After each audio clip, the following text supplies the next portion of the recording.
우수도 경칩도 지났지만 산골의 봄은 아직 멀리 있습니다. 소백산맥과 태백산맥이 만나는 곳에 자리 잡은 진안 고원.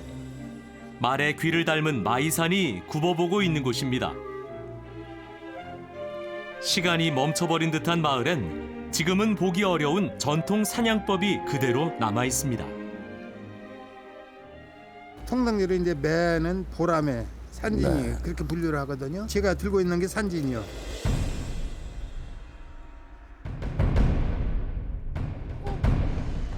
좀처럼 야생의 습성을 버리지 못한다는 새 중의 새, 매.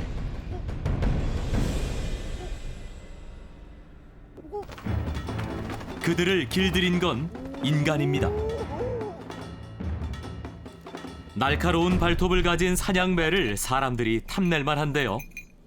이게 이건 지금 왜- 시침인데요. 이거 보고 시침이라고 그래요. 저 거기다가 이제 옛날에는 매사냥에 한참 성행했을 때는 거기다 이제 그제 맷주 주소 성명을 써요. 이 시침에다 써놓으면은 혹여 이제 일몰 직전에 이제 혹시 이제 사냥 나가다가 이제 한 마리 어떻게 더 잡겠다고 이제 매를 놓거나 그러면은 그때는 이제 매가 어둠발 들고 그러면 어디로 그냥 숨어버려요. 이 사람 손에서 길들였던 것은 얻어지면은 또 인가로 찾아와요. 하여튼 이제 방울소 이렇게 짤랑짤랑 되면 매사냥 한 분들은 알죠. 그냥 방울소를 듣고 내가 저놈을 받아가지고 이제 이 시치미 자체를 떼버리고 자기가 이제 만들어 놓은 이것을 이제 단다는 것이요. 그래서 이제 시치미 떼지 말라고 하죠. 왜 흔히 하는 말로. 동네 남정네들이 모여듭니다. 사냥이 시작될 모양입니다. 나는 봉어 이제 요리 돌아가면 저 돈사 있는데 그 소나무 큰 거 있고 그거 잡을 테니까 이제 여기서 떨어올리고 시내는 저리 가서 저 배를 봐. 저리 가서 배를 보고 다들 작전 회의에 여념이 없습니다. 매만 있으면 사냥이 가능한 줄 알았는데 사람도 많이 필요합니다. 봉바지는 이제 이 맷주가 봉바지가 되고 그다음에 이제 배지기라고 이 망보는 사람 하나 있어야 하고 모리꾼이 이제 있어야 하고 그렇게 논하지. 몰입꾼은 덤불을 두드려 매가 있는 곳으로 꿩을 몰아가는 게 임무입니다.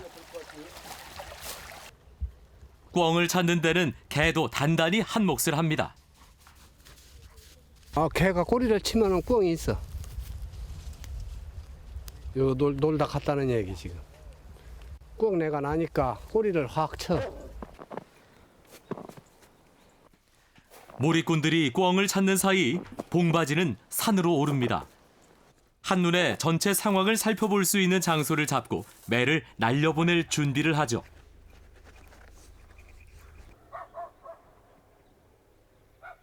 예를 들어서 봉바지가 밑에 평지에 있다. 꿩이 위에서 날아간다. 그러면은 이 날리는 속도는 꿩을 못 따라 이게. 날리는 속도는. 그렇기 때문에 항시 봉바지가 위에서 있으면서 꿩만 보면 그냥 제각 나갈 수 있게끔 그렇게 해서 이제 하는 것이지. 꿩을 찾다 보면 야트막한 산 몇 개는 그냥 넘게 됩니다. 몰입꾼과 봉바지, 배지기까지 한 몸처럼 움직여야 하기 때문에 서로의 호흡이 중요하죠. 뭔가 낌새를 챘는지 매가 요동을 칩니다. 저 꿩 있는 게 가만히 있어. 드디어 꿩을 발견한 모양입니다.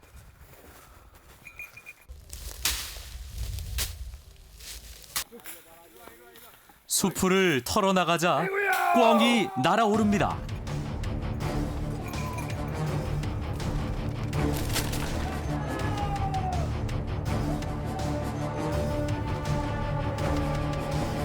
꿩을 보자 비호같이 날아오르는 매.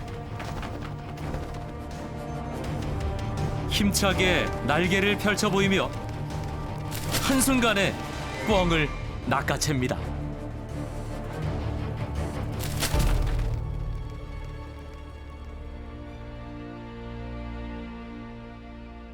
우회로 봉바지는 매가 떨어진 지점을 얼른 찾아가야 합니다. 매가 꿩을 먹어버리면 모든 일이 허사가 됩니다.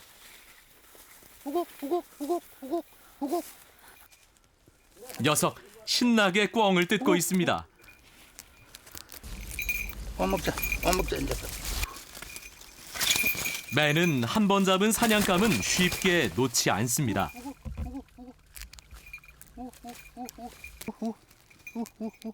그래서 닭고기로 살살 달랜 뒤 조심스레 꿩을 숨겨야 합니다.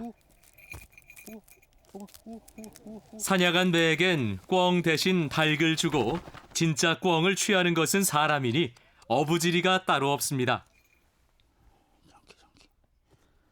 예, 이것이 또 거기서 많이 뜯어먹어 버리면 사냥을 안 하거든. 그러니까 어느 정도 먹이고 이제 살짝 이 닭다리로서 유인을 하는 것이지. 이제 꿩을 뺏으려고. 매를 데리고 사냥을 하는 꿩 사냥법이 시작된 건 삼국시대부터라고 합니다. 조선시대에는 매를 키우는 응방을 40군데나 둘 만큼 매 사냥이 성행했죠. 하지만 이제는 전국에 단 2사람만이 매 사냥의 명맥을 이어가고 있습니다. 야생동물을 잡거나 기르는 것 자체가 법으로 금지되면서 이제는 무형문화재로 지정된 사람만이 매를 길들이고 사냥을 할 수 있습니다.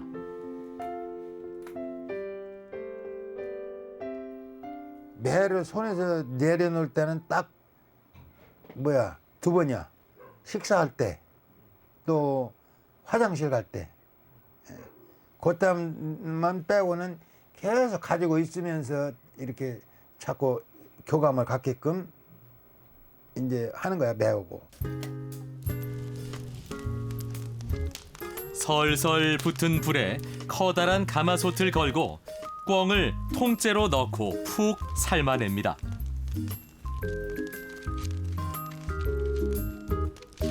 꿩 몇 마리만 있으면 온 동네 사람들이 먹고도 남을 만큼 푸짐한 밥상이 차려집니다. 푹 삶아진 꿩의 살을 발라냅니다. 뼈 역시 버리지 않고 육수를 내는 데 사용하죠. 진한 맛이 우러나는 꿩 육수는 다른 고기나 생선으로는 흉내낼 수 없는 독특하고 담백한 맛을 냅니다. 고기는 닭고기보다 국물이 맑고 깨끗해요. 이 맛 때문에 예부터 우리 조상들은 꿩 고기로 떡국을 끓여냈습니다. 사람 수대로 떡국을 나눠 담고 그 위에 양념에 묻힌 꿩 고기를 고명으로 얹으면 푸짐한 꿩 떡국상이 완성됩니다.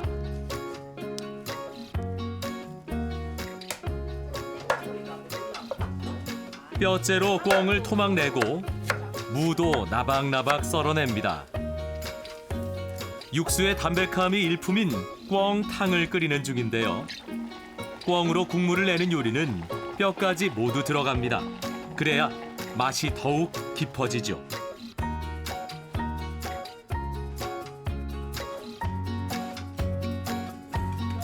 꿩은 늘 닭고기보다 높은 평가를 받아왔습니다. 꿩 대신 닭이라는 말이 떡국에서 유래됐다고 그래요. 떡국에다가 꿩을 넣어야 하는데 꿩이 없으니까 닭으로 넣는다. 닭을 넣었다. 아, 그리고 그래서 꿩 대신 닭이라는 말이 거기서 나왔다고 그럽니다. 꿩을 활용한 음식도 많이 발달했습니다. 가장 즐겨 먹었던 요리가 꿩구이입니다. 꿩고기는 불을 쪼이면 바로 쪼그라들고 질겨지기 때문에 맛있게 굽기 위해서는 특별한 기술이 필요했습니다.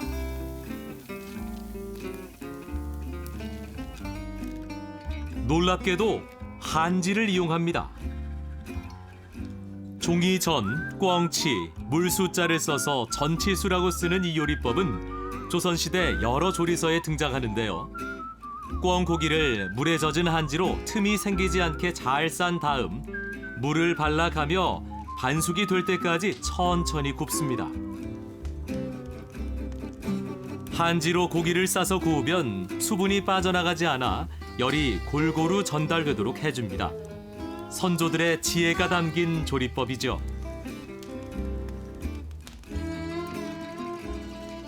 반숙이 다 되면 종이를 벗기고 양념을 합니다.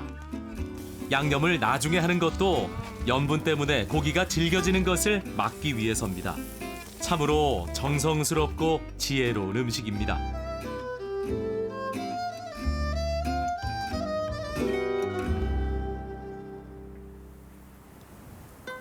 꿩고기를 얼려 먹기도 했습니다. 껍질과 내장을 제거한 꿩을 그냥 눈밭에 올려둡니다. 그렇게 하루 이틀 꽁꽁 얼린 꿩고기를 예리한 칼로 얇게 저며 회로 즐겼다는데요. 꿩이 많이 잡히는 겨울철에 저장해 두었다가 두고두고 먹기 위해 개발된 방법입니다.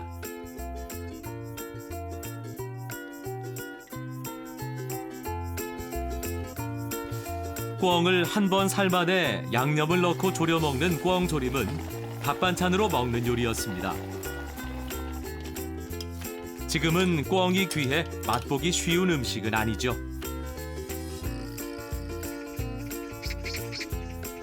쉽진 않지만 조금씩 꿩 사육도 이루어지고 있습니다. 몸에 흰 줄을 두른 잘생긴 수놈은 장기, 몸집이 작고 잿빛이 도는 암놈은 까투리, 아직 다 자라지 않은 새끼는 꺼병이라고 부르죠. 꿩이요, 이 산란을 해가지고 수컷이 먹을 gem이 따라와서 꿩 자기 알을 먹을 gem이 한 2m부터 살살 이렇게 걸어가가지고 여기서 알을 품고 이렇게 있어요. 이제 사람들이 고사리를 끊는다든가 나무를 뜯으러 이렇게 가잖아요. 그럼 꿩이 죽은 데께 가만히 있어요. 꿩이요. 그럼 사람이 이렇게 봐도 알 욕심 때문에 도망가들 안 해요. 그럼 이렇게 딱 엎쳐가지고 이렇게 잡는 거예요. 그래갖고 꿩도 잡고 알도 이렇게 가져가는 거예요. 그래서 속담에 꿩 먹고 알 먹고가 그래서 나온 거예요. 급한 성질을 가진 꿩은 머리를 부딪히거나 그물을 뚫고 잘 도망가기 때문에 사육하기가 어려운 동물입니다.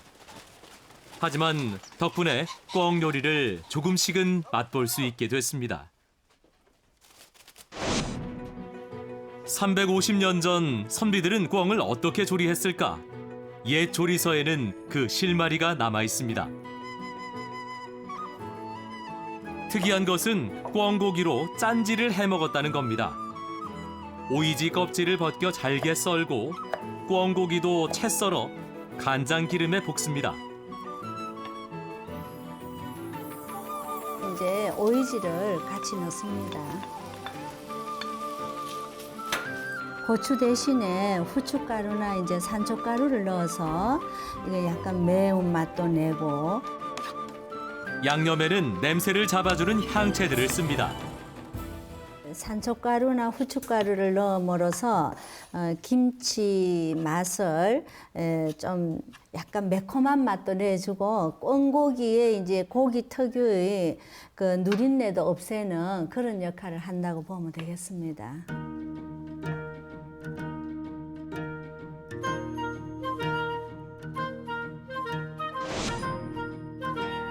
꿩으로 잡채도 만들었습니다. 당면을 넣어 만드는 지금의 잡채와는 다릅니다.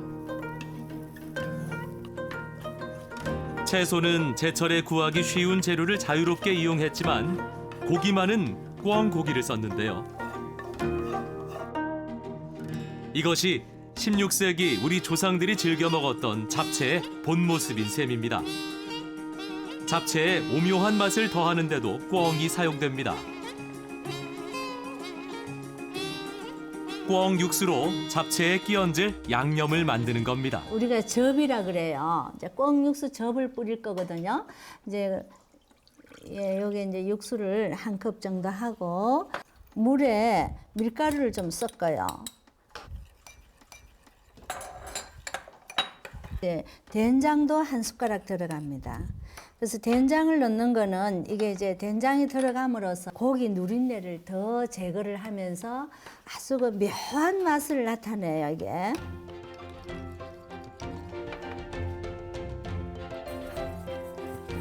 익힌 채소들과 꿩고기를 보기 좋게 담고 이 위에 육수를 뿌립니다. 간장과 설탕으로 맛을 내는 요즘 잡채와는 정말 다르죠. 지체 높은 양반가와 임금님의 수라상은 물론 산골 서민들에게도 두루두루 사랑받았던 꿩 요리. 쉽게 맛볼 수 없는 우리 조상의 맛이 진안에 남아 있습니다.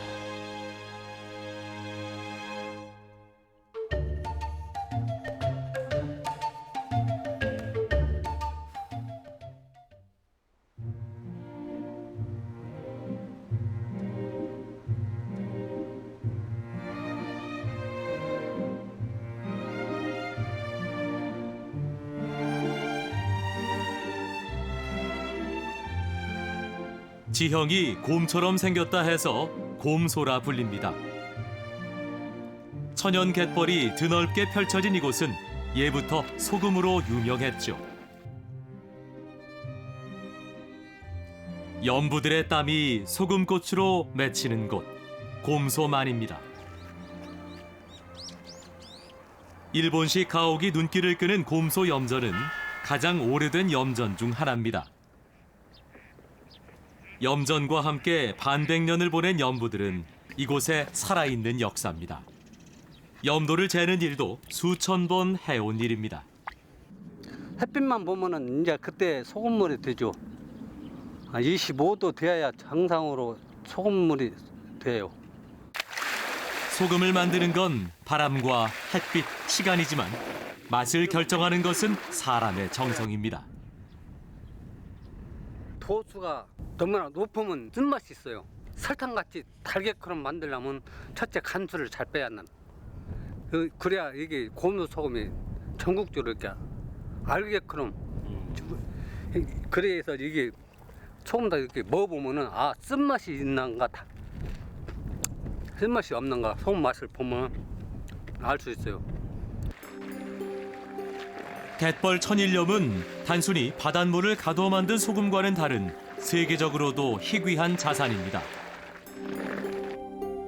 하지만 간척 사업으로 많은 염전들이 사라져버렸죠. 에야라 다구야 어야라 다구야 어기였자 다구야 어야라 다구야 이 다구를 쳐가지고 연판을 다지며 불렀다는 다구질 소리에는 중노동의 힘겨움을 서로에게 기대며 이겨내던 염부들의 마음이 녹아 있습니다. 한 100kg면 100kg, 70kg, 70kg, 양쪽 70kg, 140kg죠. 그런 메고 이제 한 몇 미터를 갔다 오는 거요. 그래서 이제 그 빨리 갔다 오면은 그 1등. 그러면 난율은 뭐 2등, 3등, 5등까지 선물까지 주었어요. 그때 당시는. 소금이 나기 시작하면 염부들은 염전을 떠나지 못합니다. 밥상 역시 염전 옆에 차려지죠. 아이고 밥 만들어서 다 놓고 꿈을 타야 맛있어요. 음식은 간소하게 준비합니다. 밥 한 공기만큼씩 밥을 뭉쳐 주먹밥을 만들고 소금물을 바릅니다. 이 주먹밥이 김치를 바닥내버리는 3, 4월의 특식이었답니다. 아무 반찬도 없이 소금오고 그다음에 돼지고기 이렇게 삶아가지고 시옥으로 해가지고 이놈으로 밥을 뜯어 먹는 거죠. 그렇게 옛날에는 무엇을 먹기가 힘들었어요. 아주 궁하고 특히 4월 달이면은 우리가 춘공기잖아요. 예. 그때는 더군다나 더 심해서 또 비닐하우스도 있는 때가 아니잖아요.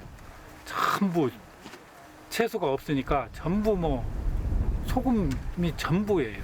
주먹밥을 먹을 때 채했다. 만약 채했다면 소금을 먹기 때문에 채가 내려가 버려. 소금이 약이에요. 옛날 소금이 약이지 무슨 뭐 약이 쓰는 거예요? 소금 그냥 채이면 소금 한 술 딱 먹고 딱 물 먹으면 쏙 내려가 버리고. 그래서 소금이 최고 인류 좋다는 거예요.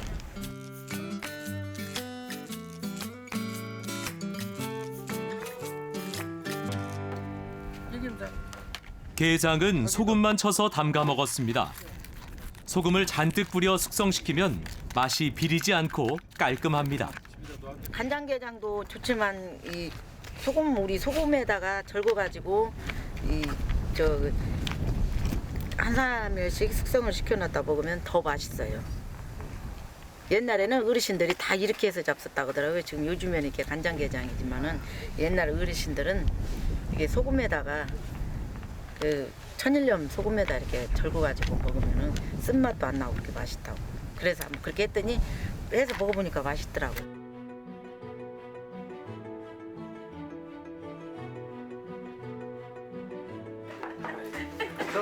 염전의 사택이 사라진 지금도 곰소 염전 사람들은 자주 함께 모입니다. 한상에서 둘러앉아 밤 나눠온 세월만큼 정도 깊어집니다. 천일염은 일제강점기부터 만들어졌습니다. 그 전에는 다른 방법으로 소금을 제작했는데요. 바닷물을 끓여 만든 소금, 자염입니다. 자염을 한 번 굽는 데는 약 40다발 정도의 나무가 필요합니다. 이 나무를 구하는 게 점점 어려워지면서 자염은 점차 사라졌죠. 천일염이 널리 퍼지면서 사라진 자염이 2007년 다시 부활했습니다. 자염을 만들기 위해선 염도 높은 소금물이 필요한데요. 이때 필요한 장치가 섰구덩입니다. 구덩이를 파고 소나무와 잡목을 깔아 물이 서서히 흐르게 만든 석구덩이는 흙과 이물질을 걸러내는 일종의 거름망입니다. 염도 높은 물은 짠 흙에서 나오는데 조금 때 바닷물이 빠지면 갯벌을 여러 번 갈아엎어 만듭니다. 여름이 3, 4일 되면은 하얗게 말려집니다. 3, 4일 말려면은 물 적게 있어서 넣다가 받아놓으면 한 16도, 17도 염도가 나와요. 그럼 가지고 이제 재에다가 감에다 붓고 불을 24시간 떼면은 소금이 나옵니다. 섰구더기와 우물을 만들고 그 위에 말려둔 짠 흙을 깔면 사리때 바닷물이 들어오면서 흙에 있던 염분이 씻겨 내려옵니다. 이때 이물질은 섰구덩이에 걸러지고 짠 물만 우물에 모이게 되죠. 바닷물이 빠지면 우물을 덮은 흙을 걷어냅니다. 물이 나오는 게 보이시죠? 해수보다 높은 염도를 유지하기 위해 섰구더기는 일주일 이상 바닷물이 들어오지 않는 곳에만 설치가 가능합니다.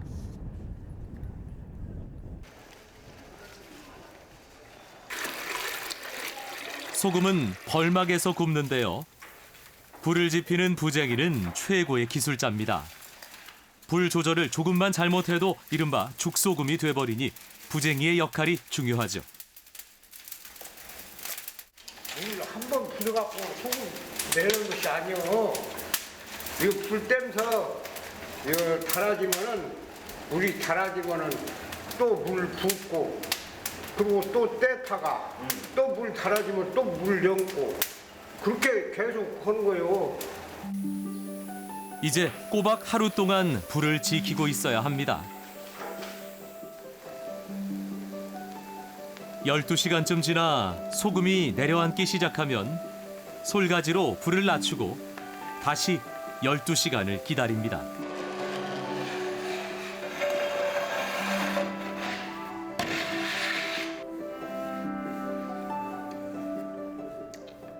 소금 맛이 좋더라. 좋아, 소금 맛이. 짜지 않아요? 처음에 넣을 때는 짜지. 소금인 게. 그런 게 혼잎 맛이 좋다 그 말이지. 소금은 소금이라도. 근데 짱어 구워 먹는 사람들도 이놈 찌그러갖고 구우면은 맛있다고 지어 와서. 불과 시간을 품은 맛. 하얗고 고운 자염입니다. 완연한 봄 기운에 갯벌이 제대로 기지개를 켰습니다.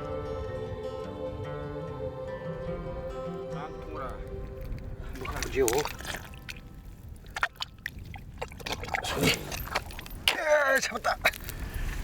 깔똥. 구멍이 이러고 갖고 개가 기어든 발자국가 있어요. 그러면 그 자리를 쑤시면 나와요. 많이 잡아보셨나 봐요. 예, 물었어. 봄이면 보드라운 갯벌에 손을 넣어 농개며 칠개 잡는 재미가 쏠쏠합니다. 예전만큼은 아니지만 귀한 모시조개며 동죽도 먹을 만큼씩은 잡아냅니다. 어이, 저기야. 동죽은 까서 해도 먹고, 젓담아 먹고, 국용이 찌개용 그렇게 들어가도 되고요. 이거는 가무라. 가무라? 예, 가무라. 가무라. 가무라기 모시조개. 이거는 그냥 껍질차 국물 내서 먹는 것이고, 그 시원한 맛이죠, 이거는 하나에. 갯벌은 곰소만 사람들에게 마르지 않는 곳간 같은 곳이었습니다. 당장에 저녁 찬거리를 내주는 텃밭이면서도 삶의 터전이 되줬죠. 지금은 귀하신 몸이 됐지만 예전엔 지천에 보이던 칠개입니다. 자염으로 씻어내면 뻘도 빠지고 잡내도 없어진답니다. 칠개 볶음은 감칠맛이 납니다. 우리 전통 소금의 맛이 깃든 음식이죠. 쌀뜨물에 소금만 넣은 소금국도 끓여집니다. 별다른 국거리가 없을 때 만들던 음식입니다. 반찬 없으니까 이걸로 해갖고 밥 먹고 어른들 뭐 찌개 요새 같으면 찌개지만 그때는 국이 없으니까 해줄 것이 없은 게 어른들 이걸로 이렇게 해서 어른들 밥 드리고 뭐 들어간 게 없는데요. 아무것도 안 넣고 이 소금만 한 맞춰서 그래도 맛있어.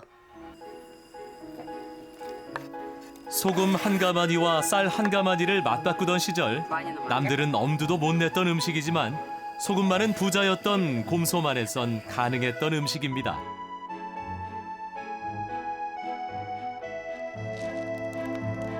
누군가 세상에서 가장 귀한 금 3가지는 황금, 지금, 소금이라고 했습니다. 지금 곰소만에 귀하고 귀한 소금이 꽃으로 피고 있습니다.